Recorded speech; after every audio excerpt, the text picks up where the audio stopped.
The question for you, nakita ko po na marami na nag-join sa company kahit bago pa lang po. Ano po yung advantage pag nag-join sa isang pre-pioneering company? Okay. Thank you so much sa question na yan. Madami ako na-encounter na ganito because there are some na parang nag-aano sila, ay, kaka-start lang ng kumpanya. Di ba may mga ganon? But, you know what? Yung mga malalaking kumpanya right now, they started din naman na sila-sila lang. Di ba? Wala namang malalaki na hindi nagsimula na, you know, di ba lahat naman nag-start talaga na yan. So, yung pag-start kasi ng isang kumpanya, lakas ng loob yan eh. So, kung yung mga may-ari, nagsispend sila ng millions with the lakas ng loob para makapag-start, who are we? 'Di ba? Sino ba tayo para hindi sumabay? So, parang yun yung sa akin sa mind ko. And advantages, number one, siguro, not siguro, but this is talaga, exact reasons why. First, sa pre-pioneering kasi na company, sabay ka na lumalaki kasama ng negosyo. Okay? Hindi ka humahabol. Hindi ka gaya ng mga malalaki na ng kumpanya or matagal na kumpanya, hahabulin mo, ay, malaki ng kita ni ganito, ganyan, diba?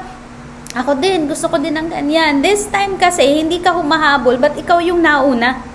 Gusto mo ba na ikaw yung mauna? Tama?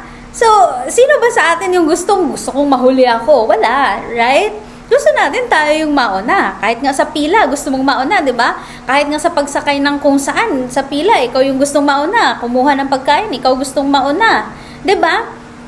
So, ganun siya. And then second, madami talagang mga naghahabol sa positioning kapag ka pre-pioneering stage. Okay? Kapag ka pre-pioneering stage, ang titingnan mo, madaming ngang mga seasoned na mga network leaders na naghahabol dito sa Acentre. Diba, malalaki na silang kumita, pero bakit naghahabol sila sa Ascendra na pumosisyon while nagsastart pa? There is something big about sa contribution ng pag-position ng mas maaga sa mas malaking income or sa benefit mo along the way. Okay? Kung sila nga kumikita na sumasabay na gustong mauna, tayo pa kaya, 'di ba? So parang yun yung isa sa mga titingnan din natin. And next, connected dito dun sa sagot ko kanina na yung first na question ko kanina na mas pag pre-pioneering, mas mataas ang growth potential mo.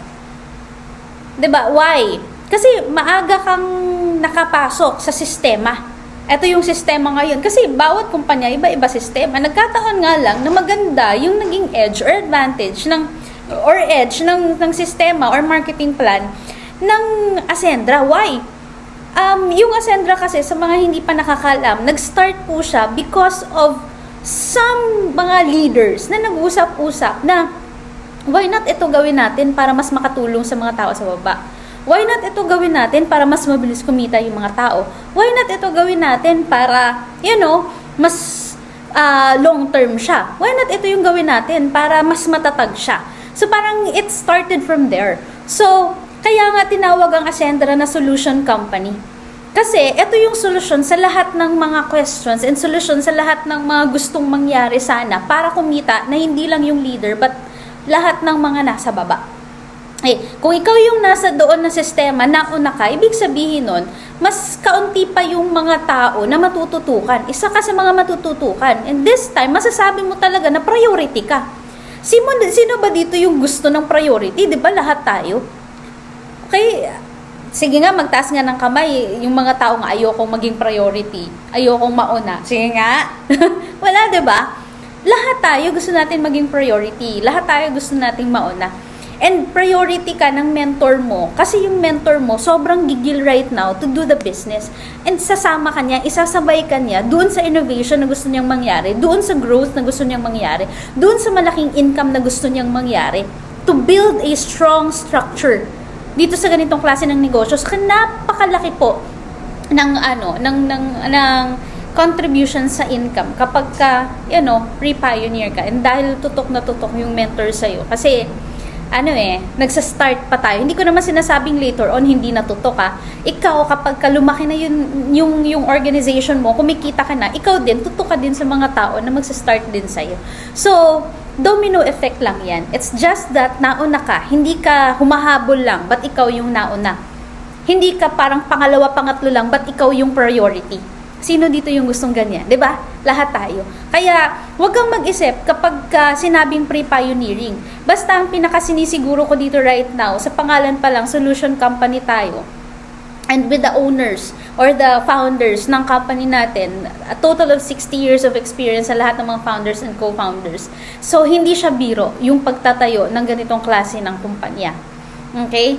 It is your advantage that you are here. Kaya siguraduhin mo na this time pa lang nakapag-start ka na before our grand launching. Kasi pag nag-launch tayo, pag nag-grand launching tayo sa February 8, panigurado, lahat ng mga kakilala mo, lahat ng mga tao na na-share na ng mga opportunity na nadaanan mo na or nakilala mo na, lahat sila, pag nakitang nag-post ka ng Ascendra International or Prime Online System or POS, panigurado, most of them, sila na mismo yung magtatanong at lalapit sa'yo, ano yan? Paano yan? Gusto ko din dyan. Gusto mo ba yung ganon?